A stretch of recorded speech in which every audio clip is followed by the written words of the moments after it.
Welcome back to the Paddle and Fin Podcast Network. We're brought to you by Yak Gadget. For all your kayak fishing accessory needs, go to yakgadget.com.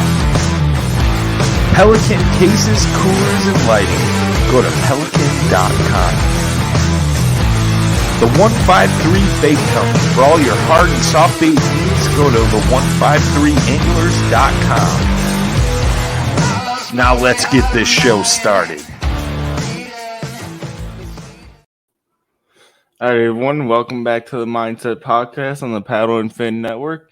Today, our special guest is Titus Dominguez, right? What's going on, man? Yeah, that's it. And I wanted to have him on the show today to kind of talk about his season. We had him on earlier when he was kind of on a real hot streak with a second place and then a first place. So I wanted to catch up with him once the season was over and all the tournament stuff was over with. So how's your morning going, I should say? This morning it's going good, man. Actually just woke up, had some coffee on, so I'm good, man. Probably gonna chill out, relax today. So after we do this. Yeah, that's good. Hey man, so last time I believe we caught up, you were at a hotel getting ready for your next tournament. Yes, sir. Yeah, you had just won. Yeah, I just won my first one at Banner. The tournament before, I think it had been a couple weeks. Yeah, and then I was going into my last couple tournaments and the championship, I think. Yeah. So yeah, my season took a turn.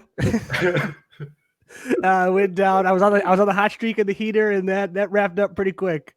I think that tournament. Where was that at? I try to remember the lake. I'm blanking on it right now, but it might have been Wisconsin. Like I don't know. That doesn't sound right, but it was. I know it was in Wisconsin. It was a bigger lake, Wisconsin. But anyways, yeah. No, that tournament. I don't even know exactly. I think I only caught two or three fish in that tournament. The last three ones kind of run together because they weren't great performances. They're all very similar, just tough outings. I couldn't really find a bite. That one specifically, it was a bigger lake. There was a lot of wind those days, so I tried to hide up into there was a couple of river arms off that lake system, and apparently that was the idea that everybody had. So we were all pretty much back up in there. I know fishing was tough for a lot of guys back in there. It was good on pre-fishing day, and then I believe the tournament day it kind of dried up for a lot of people, and a lot of people had tough days. But I know a few guys were able to get them on them late there in that tournament. And then I don't remember if I had another tournament before then or after that in the championship, or if it was just straight to the championship. No, it was straight to the championship. Yeah, that's what it was. And then the championship was in La Crosse for us this year. And I kind of, it was just a big body of water, and I had never been there before, kind of unfamiliar with the area. So I try to narrow it down as much as I could. I found like a little 30-acre lake that was kind of tucked away, looked all weeded out. I got there for pre-fishing, and I had gotten some blowups on a frog, but nothing crazy. And then went back the morning of tournament and just had a few misses from pike, and that was it. And then that first day was a skunk out on the championship. But so that was rough, and that kind of, that kind of set the tone about, hey, look, you're probably out of the mix for the championship, but our championship's a 2-day event, so I'm like, you know what, let's just come back, try to hit it hard day 2, and I ended up getting a limit day 2, which was good. So it moved me up in the standings a little bit. It kept me close. That if a couple more roll downs, I could have made the Crossroads tournament, but with 2 rough performances, I kind of got knocked myself out of that. But I think the coolest thing from the championship was I actually was like the keep grinding thing. I caught my 5 fish, on day 2, and I caught my last one at 1:58, and lines out was 2:00. I'm like legitimate, man. The last 10 minutes of the tournament, I had 4 fish. I'm sitting on it, and I'm trying to work my way back. I got the motor turned on, and I'm kind of cruising, and we had found a chatterbait bite on day 2, so I was just slinging the chatterbait going around. At about 1:50, I hooked a fish, reel it in. It's probably about 10 and a half inches, 11 incher. pitch it back, throw right back in. Literally the next cast, another one hits. Same deal. 11-inch fish, just missed it. And I'm thinking, man, I'm going to have, a chance to catch 5 fish here and just miss it by, an inch and a half. But sure enough, literally like the last cast I could have made, man, and landed the fish and took a picture of it. Down at the wire, I filled my limit, and I was like, all right, I ended on a high note. It was the closest thing to hitting a buzzer beater like Jordan that I could have come to. It would have been nicer if I had caught more fish day one. It would have been a little interesting, but, it was a weird day, man, a weird trip. So, yeah, man. I mean, it seems like there's a lot of people who had trouble with lacrosse this year. Yeah, the water, at least it was like up and down. It had been down for a while when we went, and then it rained and it was back up. So it was doing some weird stuff. Yeah, because there's a few people I talked to that fished it for Great Lakes Kayak Series, and they said the same thing where they just struggled. If you're going for pike, you got what you wanted, but the bass were just not where they're supposed to be. Yeah, and it was a real picky bite, and there was so it was probably about 3 or 4 of us that were all kind of staying together, and had all had tough days day one. So we were just kind of like, we kind of gambled on this area that I think Susie was the one that was like, yeah, this is a decent area. We should check it out. So we're like, all right, well, I'll meet up there. We'll, laid back, relaxed.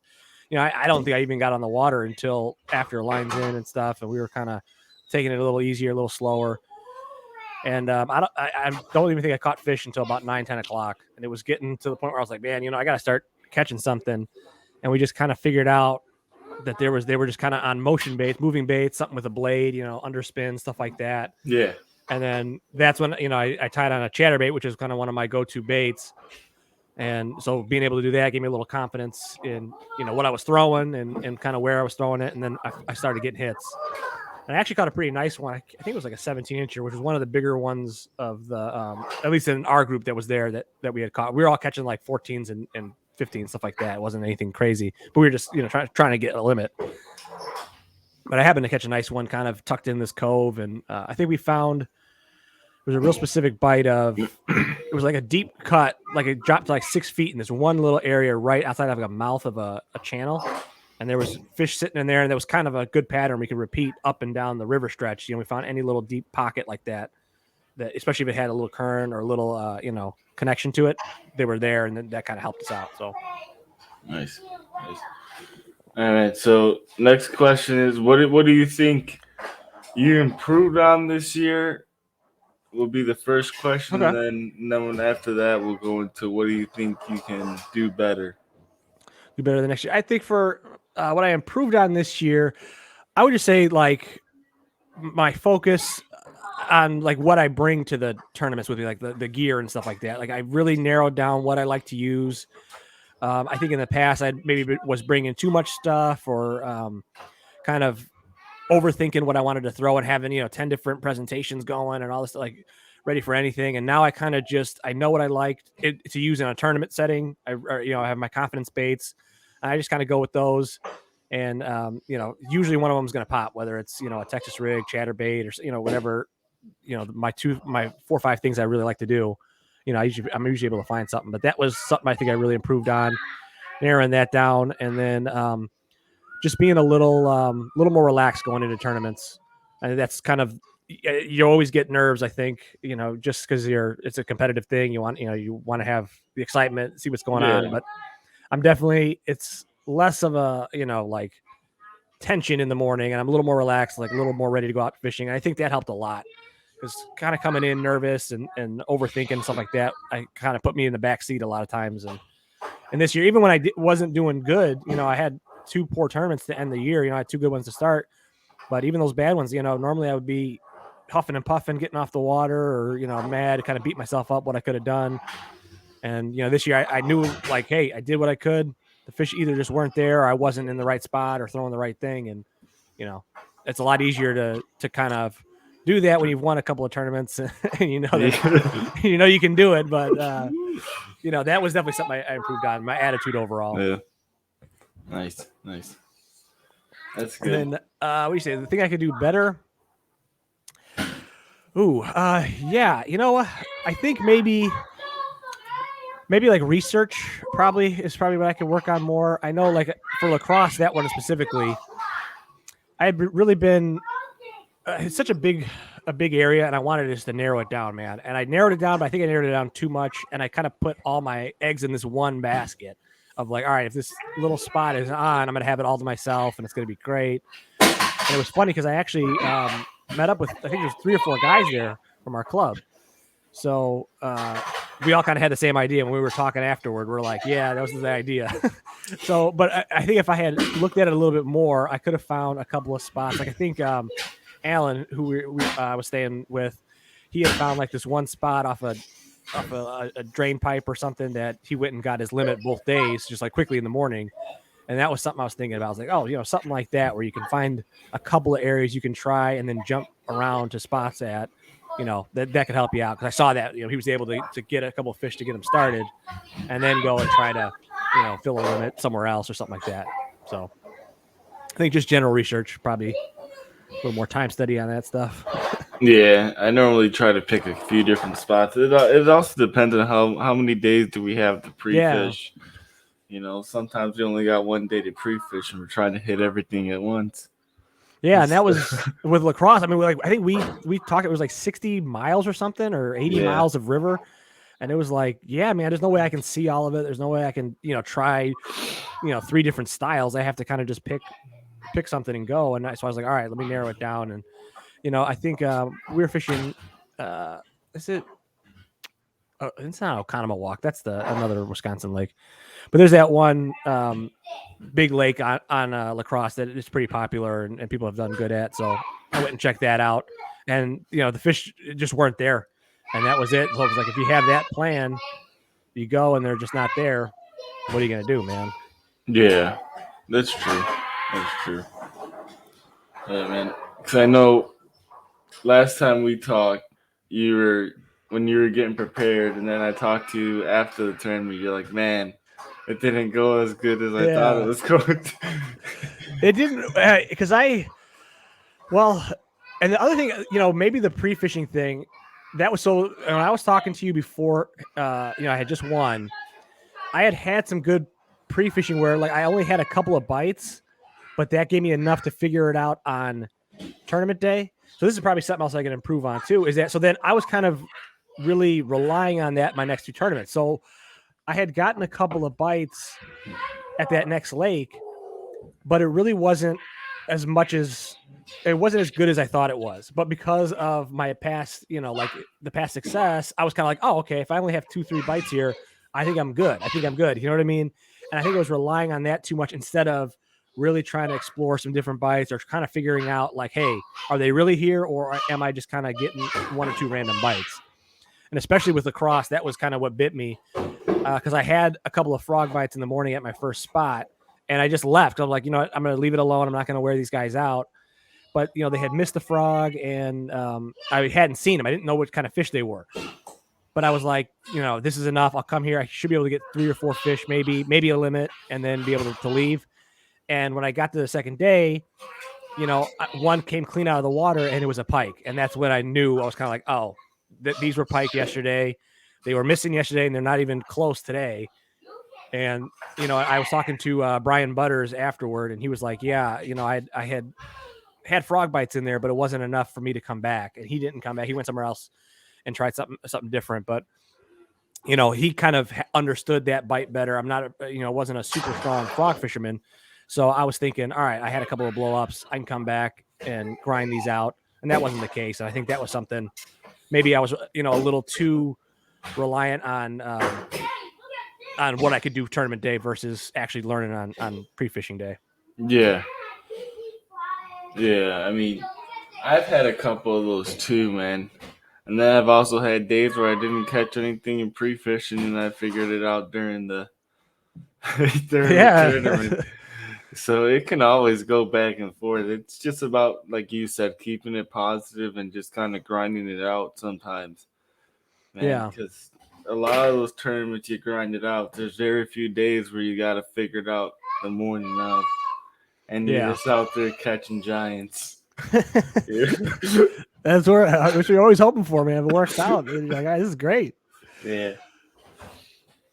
That's few and far between. Yeah. And especially with us being in the kayak, not being able to just motor down and get to a different spot. And that was the big thing about lacrosse is that if I wanted to move, I had to pack up and move, Yeah. So I think day one of the tournament, I planned to move. So I literally, and the spot I had gotten bit was, it was real close to the launch. And I'm like, all right, you know what? I didn't even put my motor on. I literally just grabbed my frog rod and like one other rod, my seat and my fish finder. I don't even think I put my fish finder on. I think I just, went out there because I had spots marked on my phone. I knew where I was going to. Hit those spots for I think I was there maybe an hour, but I could tell, like they weren't there. They weren't blowing up as they were the first day. The blowups I got were pike or misses by about a foot, so I knew pretty quickly that wasn't going to be a good spot. So then my plan was to catch a couple fish and then move, but I had to just quickly pack up and move. And then I went back to that bigger lake, and that was just a tough day, man. There was nothing. There was no wind. It was high skies. Weird water levels. Nothing was hitting at all. I don't even think I got. I think I got 2 bites the rest of the day at that other lake, and that was a tough thing. Like when I wasn't getting bit, and I rely a lot on getting bit to kind of put together my pattern. Like even if I'm not catching fish, like as long as I'm getting like taps or something, I can kind of give me an idea where they're at and all that stuff. But so when I wasn't getting bit at all, I didn't know what to throw, and I was just kind of, scrambling, man, and it wasn't working out. Yeah, that's when you start really getting into your head. I had those days, man. Yeah, it was just like, and that's maybe something I want to improve on. I was thinking about that too, of like when I'm struggling, I got to find a better way to get, decide when to grind with a bait and when to kind of change. I think that was something that I got stuck on this year because I was, I had those good days where I used 1 or 2 baits and I was able just to grind them out. I was kind of convinced that like, on terminators, like, you know what, man, just keep going. You're going to figure it out. And when all the signs were telling me it wasn't going to work. Like that was, I wasn't getting bit. And that was the thing. I was grinding out with those baits earlier in the year, but the signs were telling me to keep grinding out. I was getting bit or I was catching fish, and I wasn't reading it right, and I was kind of a little too reliant on some of my go-to stuff sometimes. It's not that like I wanted to branch away from my go-to stuff, but that I should have tried something else. And that was because I would get back to the ramp, you hear kind of what people caught on. It wasn't anything really different than what I would do. I just something I didn't try, or a place on the water I didn't look, and yeah, you're always learning, man. Oh, absolutely. This game doesn't stop, dude. Oh, man. And it's so hard because it's funny because, I had won, a couple of tournaments, and then when I had my losses, got guys at work or whatever, like, well, what happened? I'm like, dude, hey, it's fishing, man. Like, you could be on top of the world one day and, can't figure anything out the next. It's literally the only sport where, you're chasing a living creature. The playbook doesn't matter, really. Yeah. Yeah, you can't just try harder. That's you know what I mean? You really can't. Yes. But other than that, what else I had going on? I had a pretty good day on the river though. Just for fun fishing. I think right after the championship or maybe before. That was a blast. Yeah. So, yeah, my best day on the DuPage. Caught a slammed a bunch of smallies. Nice. Kind of get that anger out from the tournament. Yeah, that was it. That's where I go, man. When I get frustrated with the tournaments, I go, get me as far away from largemouth as I can, and let me get out of the tiny little stream and just catch smallies. Yeah. And usually that. I don't blame you there, man. That's like a nice little secret spot. Like a lot of the stuff out here by us doesn't get talked about. No, not the rivers. Not at all, man. Like the rivers are sneaky good out here. Oh, so, yeah. They're a pain to fish because you gotta like shut all, so there's not a lot of put-ins and kind of just public access and stuff sometimes. It's also a good thing though at times. And it keeps a lot of people off the water. Yeah, well, a lot of times when I'm out there, I'm kind of wading or in the kayak or something, and like a bunch of recreational kayakers will come by and they'll ask me, "Oh, are there fish here?" I'm like, "Yeah, man." Yep. Yeah. I know that all too well, man, especially on that river. Yeah. You'll see more kayakers than fishermen on there. Yeah. Yeah, man. I know all about the wading the kayak from this past. I think I went out Wednesday. Oh, nice. It was I mean, we needed the rain because it was a nightmare, man. You're wait. I was pulling the kayak more than I was fishing Oh yeah, and floating down the river. I Dude. believe it. But, That's why I've been waiting so much this year. Like yeah. I've been trying to get the kayak out, and then I'm like, I'll check the flow rates online, and I'm like, oh, I'm gonna be in my up to my knees barely. Yeah. Yeah, it's been like that all over the place, especially in Illinois. Yeah. Man, there's a lot of places that should be good that haven't been good, just due to the water being really low. Yeah, I know that was a tough situation for some of our last couple events because it was lower water than we expected, or or it had just rained or something. So that was the case at lacrosse where it had just rained, which we thought was going to be good, but it kind of, we didn't know what it did to the fish. Nobody really, people had a hard time figuring it out. Yeah, I mean, I'm gonna experience that today. You get on it, man. As soon as you're done here, get out on the Fox. Well, we just had the big rain the last 2 days. Yeah. It rained, so we needed it. But how dirty is that water now? Yeah, that's the thing. Like, especially with the Fox and stuff, it dirties up quick. So Yeah. I usually like a day or two after. I don't know if I'm going to be able to get on the river at the right time the next couple of weeks, but I wanted to get on that October late bite. It's out there, man. It's I'm out seeing there. it. Yeah, that's what I know. I haven't been out. I'm seeing people put up some pretty nice smallmouth, man.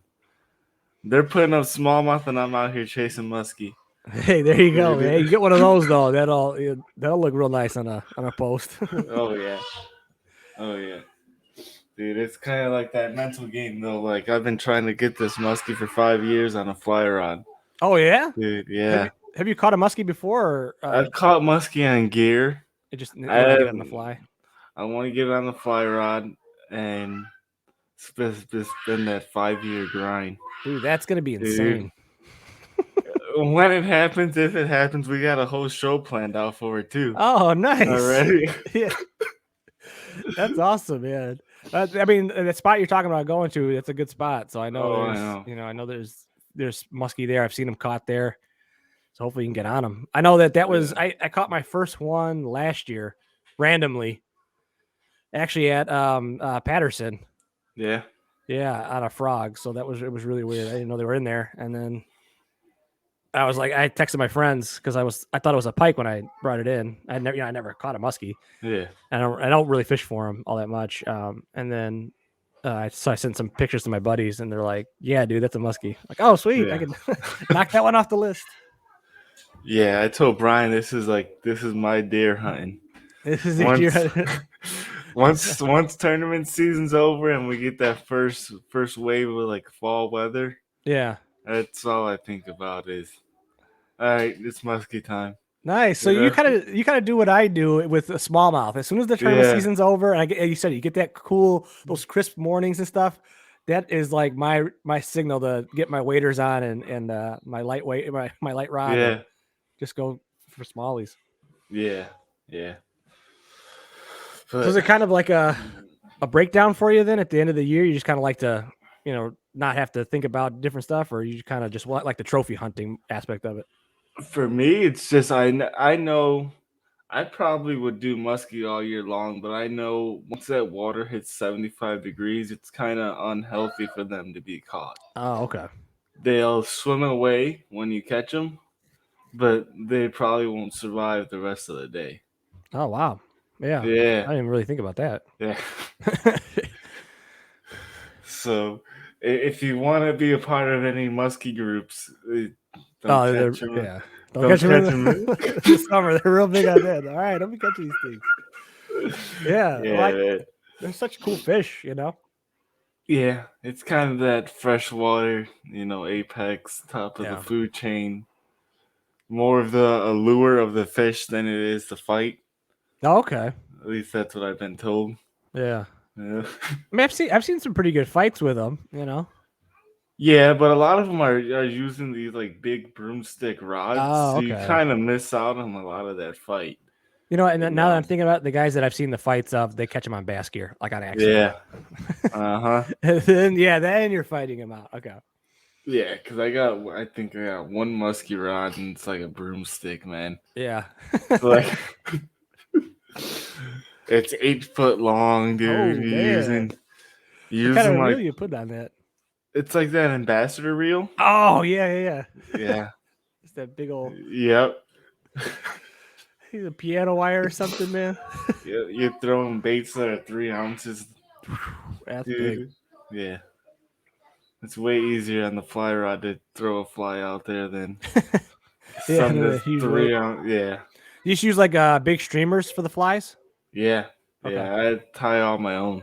Oh, man. Dude, Nice. so you need to, man, because even on the musky side of fly fishing, they still want like $20-$30 for just one of them. Oh, wow. So It's mega bass prices. Uh-huh. But I mean, guys pay for it, man. Yeah, I believe it. If you can't tie them yourself, you gotta Dude, you gotta get them somewhere. we pay $25 for a jerk bait, and these guys pay $50 for something that just for an inline spinner. And Yeah, like, that's wild. I've seen those big top water baits and stuff they use. Yeah. I've never bought one of those. They're out of my price range, man. I know I tried it a couple of times, and I just went and I was like, I saw the price of the lures. Like, oh, this is pricey. I think I just bought, like you said, just like a $10, $15, double inline spinner. I was like, oh, we'll see. I'll try that. Yeah. I think I lost it immediately. He got broken off. That's the problem with them fish, man. That's why you stick. And for the amount of time that you catch them versus the amount of money you spend, just stick to bass fishing, man. Like that's usually my thing, bass. And I could go out, not stress about the day, just throw a frog or something, catch a bunch of bass. Yeah. And then the second I start talking about muskie, it's like I can't sleep at night, man. Like you die hard for it. Oh yeah. That's cool, man. But yeah, man. So going into next year, what are you changing anything up as far as like boat or anything? Or are you just kind of I don't think I'm gonna change up my boat too much. I've had. So what I really want to do, man, and this is what I'm hoping to do next year. We'll see what happens. I talk about this every season, and the guys that all my buddies know this. I've wanted to just get back to really fishing rivers a lot, and it's something I love doing. I'm still kind of working out like the shuttling aspect of it. It's tough because like my times I can go, usually can't go with people or something or stuff like that. So it's not that kind of situation. But I gotta, hey, if you're out there listening, you need somebody to fish rivers with you, hit me up. But hey, just hit me up, man. So I want to do, I really want to do more river fishing. I got my gear, rods and reels dialed in exactly. Like my lineup is perfect, exactly how I like it. Actually, like they're sitting right there, and they're real nice setup. So I got it all down, so I can fish lakes and rivers pretty, easily depending on what I want to do. But I want to take some time, fish a lot of rivers, and then I'll probably dial back the tournaments a little bit next year. I know for me, at least the last couple seasons, KBL is the only series that I end up fishing, which will probably be the case this year. KBL again, only. But I may or may not do all the tournaments. That was something I've kind of debated doing in the past, but this year I might just do the ones that I really want to go to, because that was the other issue with the lakes that I didn't do great at. They were lakes that either I wasn't super familiar with and didn't have a lot of time to get to, or lakes that I knew really weren't my style and were going to be tough. So that's something I want to do. Just kind of concentrate on lakes that I know I like, that give me a good chance to, get in the money or at least have a good trip. And then for the most part, just kind of spend my free time exploring the DuPage and the Fox River out here and really getting those in. Yeah, man. I mean, that's kind of like same thing with me. I'm really liking the rivers more than anything. It gives you a ton of different aspects. Mm-hmm. And At any given stretch is like a whole new body of water. Yeah, and that's what I Man. like about it. Dude. That's what I'm learning right now about it, being on it way more than I've ever been on it, man. And just exploring different areas through different dams.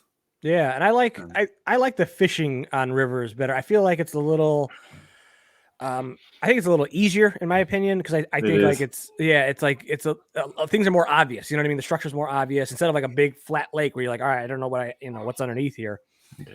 I think it's a lot easier to find the depth and everything, and that seems to be more my style. I feel like I catch a lot more fish and have better days out there, and I like the kind of the variety of fish. You know, you might catch, a smallie, a largemouth. You might catch a pike or a muskie or a flathead or something. So it's kind of fun and interesting to me.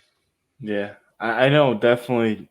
I don't know. It's probably too late this year. Next year, I really want to try to get a flathead. Yeah, that was one Like thing it's on my list. It's a flathead. Yeah. Especially with seeing, right before we got on here, I seen a guy catch a 30-pound one.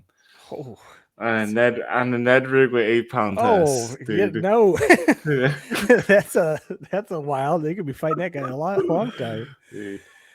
I think I had I don't think it was a flat, but I had a real nice cat take a Ned rig last year. Yeah. Because I was bouncing a Ned rig, just got smacked by something. I felt the pull, and I was like, if it was a bass, it was like my PB smallie.